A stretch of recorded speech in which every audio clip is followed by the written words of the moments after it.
लागलेल्या आहेत। या चिठ्ठ्या एक तुमचा वर्ग मित्र येऊन अगरबत्तीने हा फुगा फोडणार आहे। ज्या चिठ्ठ्या खाली पडतील मुळाक्षराच्या त्या घ्यायच्या आणि तुम्हाला त्याच्यावर सुचतील तेवढे शब्द लिहून काढायचे आहेत। जो जास्तीत जास्त शब्द लिहिल तो प्रथम राहणार आहे आणि त्याला आपण बक्षीस देऊ।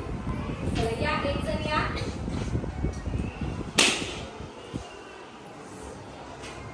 हा या मुलांनी एकच चिठ्ठी घ्या। इथे एक आहे, इकडे पडले।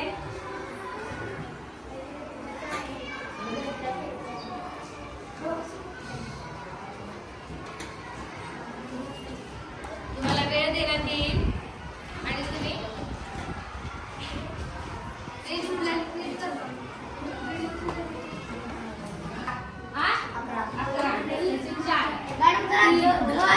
या भाषिक खेळामध्ये एका मिनिटात तिने जवळजवळ 14 शब्द लिहिलेले आहेत म्हणून हिचा प्रथम क्रमांक आणि त्याचा द्वितीय क्रमांक प्रथम क्रमांक म्हणून मी हिला पेन बक्षीस देत आहे।